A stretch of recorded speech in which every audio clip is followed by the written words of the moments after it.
ମାନେ ଗୋଟେ ଗୋଟେ ଝିଅ 5-7ଟା ଟୋକା ରଖୁଛନ୍ତି ଆଉ ଏକ୍ସଟ୍ରାକ୍ଟ ବି କରୁଛନ୍ତି ଏବଂ ଘରେ ବି ବାପା ମାଆକୁ ବି ବାଡ଼ଉଛନ୍ତି।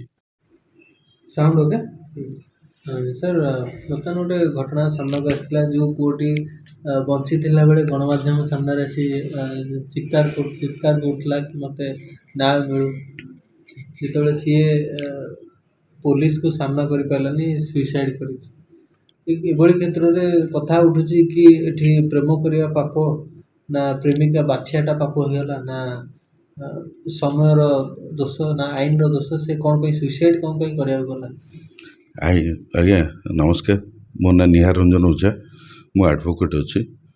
ଏଇଟା ହେଉଛି ବଡ଼ ଦୁର୍ଭାଗ୍ୟଜନକ କଥା ଏବଂ ଦୁଃଖଦାୟକ ଏବଂ ଗୋଟେ ପରିବାରର ଗୋଟେ ପିଲାଟି ଚାଲିଗଲା ଏବଂ ଆଇନର ଏଠି କିଛି ଦୋଷ ନାହିଁ। ଆଉ ସେଥିରେ ସେ ଯଦି କୌଣସି ଆମର ଆଡ଼ଭୋକେଟ୍ ଭାଇଙ୍କର କାହାର ଯଦି ପରାମର୍ଶ ନେଇଥାନ୍ତେ ହୁଏତ ଯେଉଁ 8 ଲକ୍ଷ ଟଙ୍କା ତାଙ୍କର ସେ ନେଇଛନ୍ତି ଆଉ ପର ମୁହୂର୍ତ୍ତରେ ସେ ମନ୍ଦିରରେ ବାହାଇଛନ୍ତି ବୋଲି ସେଇ ପ୍ରମାଣଟା ଦେଖେଇକିରି ତାଙ୍କୁ ମନ ଭୁଲାଣିଆ କଥା କହିକି ତାପର ଷ୍ଟେଜ୍ରେ ଲିଭିଂ ରିଲେସନ୍ରେ ରହିଲେ। ଯେଉଁ ଯେତିକି ଦିନ ଲିଭିଂ ରିଲେସନ୍ରେ ରହିଲେ ସେତେବେଳେ ତ ଆମର କୌଣସି ଓକିଲ ଭାଇଙ୍କର ପରାମର୍ଶରେ ସେକ୍ସନ୍ 15ରେ ବି ଆମର ମ୍ୟାରେଜ୍ ଅଫିସରଙ୍କ ପାଖରେ ଆପ୍ଲାଏ କରିକିରି ବି କରିପାରିଥାନ୍ତେ। ସେଇଟାକୁ କଲେନି ଆଉ ସେ ତାଙ୍କର କଥାରେ ଏତେ ଭାସି ଯାଇଥିଲା ଆଉ ଏତେ ତାଙ୍କୁ ବିଶ୍ୱାସ କରିଯାଇଥିଲା। ଆଜିକାଲି ଦୁନିଆ ଆଜ୍ଞା ବହୁତ ବିଶ୍ୱାସର ବାହାରେ। ଆଉ ଆଜିକାଲିକା ସବୁ ତ ଡେ ଟୁ ଡେ ଲାଇଫ୍ରେ ଆମେ ତ ସବୁ ଅପ୍ ଟୁ ଡେଟ୍ ନ୍ୟୁଜ୍ ଆମେ ବି ଯେମିତି ଦେଖୁଛୁ ଆପଣମାନେ ବି ସେମିତି ଦେଖୁଛନ୍ତି। ସେଇଠୁ ଆପଣମାନେ ବୁଝିଯିବା ଦରକାର ଯେଉଁଠି ତାର ଆଉ ଗୋଟେ ପିଲା ସାଥିରେ ସମ୍ପର୍କ ଅଛି ସେ କଥାଟା ବି ସେ ପୁଅଟି ବି ଜାଣିଥିଲେ, ଡିସିଜ୍ଡ ବି ଜାଣିଥିଲେ। ଜାଣିଲା ପରେ ଇମିଡ଼ିଏଟଲି ସେଇ ଅନୁସାରେ ପୋଲିସ ପାଖରେ ଫେରାଇ ହେଇଥାନ୍ତେ ବା ଏତଲା ଦେଇଥାନ୍ତେ। ଏତଲା ଦେଇଥିଲେ ସେ ଅନୁସାରେ ଯାହା କିଛି ବୁଝାବୁଝି ହେଇଥାନ୍ତା। ସୁଇସାଇଡ୍ ନ କରିକି ଯଦି ସେ ସାମ୍ନା କରିଥାନ୍ତେ ଦେନ୍ ତାଙ୍କୁ ନ୍ୟାୟ ମିଳିପାରିଥାନ୍ତା। ଆଜ୍ଞା ଅବଭିୟସଲି ଯଦି 8 ଲକ୍ଷଟା ଯଦି ସେ ଡାଇରେକ୍ଟଲି କ୍ୟାସ୍ଟା ଦେଇଥିବେ ସେଇଟା ଗିଫ୍ଟେଡ୍ ଆଇଟେମ୍ ହିସାବରେ ଯିବ। ଆଉ ଯଦି ଆକାଉଣ୍ଟରେ ଟ୍ରାନ୍ସଫର୍ କରିଥିବେ ସେମିତି କରିକିରି ଯଦି ଏଭିଡେନ୍ସ ଅଛି ସେଇଟା that is the part and parcel of the evidence. ଆଉ ସେ ଆକାଉଣ୍ଟରେ ଯଦି ଟ୍ରାନ୍ସଫର୍ କରିଥିବେ ତାହେଲେ ସେ ଏଭିଡେନ୍ସକୁ ବାହାର କରିକି ମୋତେ ବ୍ଲାକମେଲ୍ କରିକିରି ଏମିତି ପଇସା ନେଇଛି ବୋଲି କହିକି ଆପଣ ଇଣ୍ଡିଭିଜୁଆଲ୍ କମ୍ପ୍ଲେନ୍ କେସ୍ ଯେଉଁଟାକି ICC କେସ୍ ଯେଉଁଟା କୁହାଯାଏ ସେଇଟା କୋର୍ଟରେ ବି ଆପଣ ଫାଇଲ୍ କରିପାରିଥାନ୍ତେ। ମଣିଷ ଜଣକ ତ ଏବେ ଆଉ ଦୁନିଆରେ ନାହିଁ। ଆଜ୍ଞା ଏବେ କ'ଣ ସେ ତାର ପ୍ରେମିକା ଯିଏ ଥିଲେ ତାଙ୍କୁ ଦଣ୍ଡ ମିଳିପାରିବ? ଆଜ୍ଞା ଶୁଣନ୍ତୁ, ସେଇଟା ଯେହେତୁ ଅଣ୍ଡର ଇନଭେଷ୍ଟିଗେସନ୍ ଷ୍ଟେଜ୍ରେ ଅଛି ଆଉ ସେଇଟା ମୁଁ ବେଶୀ ପ୍ରକାଶ କରିବାଟା ମୁଁ କହିଲେ ତ କହିବି। ମୁଁ DJ ଆଜେକ୍ସ ମ୍ୟାଟର ବି ନେଇଥିଲି।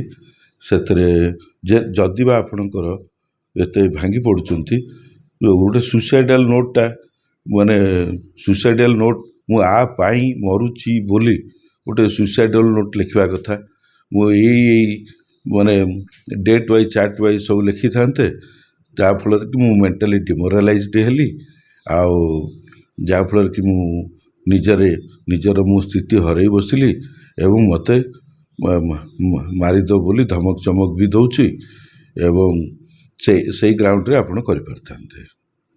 ଓକେ, ତ ଏବେ ଯଦି ଦେଖିବା ସେଇଭଳି କ୍ଷେତ୍ରରେ ସେ ଭାଇଟି ଭିଡ଼ିଓ କରିଛନ୍ତି ଗୋଟେ ମିଡ଼ିଆରେ ସୋସିଆଲ ମିଡ଼ିଆରେ ପୋଷ୍ଟ କରିଛନ୍ତି।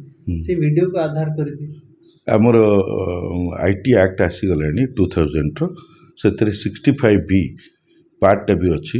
ସେଇଟା ବି ଯଦି ପୋଲିସ ଚାହିଁବ ସେ ଏଭିଡେନ୍ସଟାକୁ କଲେକ୍ଟ କରିକି ସେଇଟାକୁ ହଜୁରଙ୍କ ପାଖରେ ତାର ଯାହା ଆମର ପାରାଫିନିଆ ଅଛି ସେଇ ଅନୁସାରେ ଯଦି ମେଣ୍ଟେନ୍ କରେ that May B taken as evidence. ଆଉ 65B electronics item IT act ଉପରେ। ପୁଅମାନଙ୍କୁ ଟିକେ ଷ୍ଟ୍ରଙ୍ଗ ହେବାର ଆବଶ୍ୟକତା ରହିଛି କି ମାନେ ଯେମିତି ପ୍ରେମରେ ହାରିଗଲା ପରେ ଦୁନିଆକୁ ସାମ୍ନା କରିବା ପାଇଁ ଆଇନକୁ ବି ସାମ୍ନା କରିବା ପାଇଁ ନିଜ ମନ ଭିତରେ ସେତିକି ଦୃଢ଼ ମନୋବଳ ରହିବା ଦରକାର।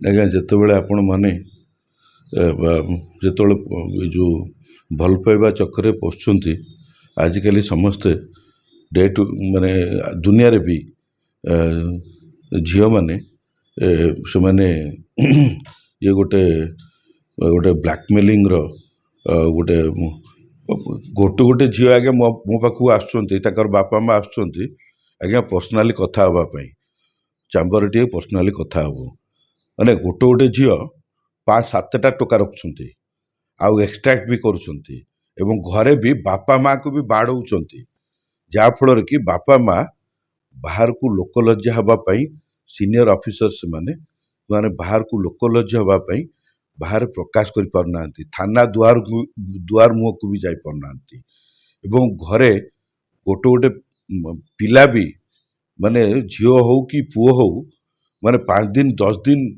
ମାନେ ଘର ଛାଡ଼ିକିରି ବାହାରେ ରହୁଛନ୍ତି। ବାହାରେ ରହିଲା ପରେ ଘରକୁ ଆସିଲା ପରେ ଇମୋସନାଲ ବ୍ଲାକମେଲିଂ କରୁଛନ୍ତି ବାପା ମା ମାନଙ୍କୁ ଆଜିକାଲିକା ଦୁନିଆରେ।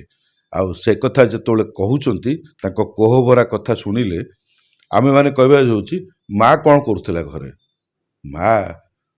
ମା ତ ପିଲା ପାଠ ପଢ଼ିବାକୁ ଗଲା, ସ୍କୁଲକୁ ଗଲା ବା କଲେଜକୁ ଗଲା, ଆଉ ବାପା ମା ମାନେ କେତେ କଷ୍ଟରେ ରୋଜଗାର କରିକି ପିଲାମାନଙ୍କୁ ପାଠ ପଢ଼ିବା ପାଇଁ ମଣିଷ କରିବା ପାଇଁ ଚେଷ୍ଟା କରୁଛନ୍ତି, କିନ୍ତୁ ସେମାନେ ଏଇ ଯେଉଁ ଆଣ୍ଡ୍ରଏଡ଼ ଫୋନ୍ ନିଶାରେ ଫେସବୁକରୁ ମୁଁ ମଝିରେ ବି ଏବେ ଗୋଟେ ବେଲ୍ କରିଥିଲି, ସେ ଝିଅଟି TCSରେ ଅଛି ଆଉ ପୁଅଟି ସିଏ ବି କହିଲା ଯେ ହେଉଛି ମୁଁ ବି ସଫ୍ଟୱେରରେ ଅଛି।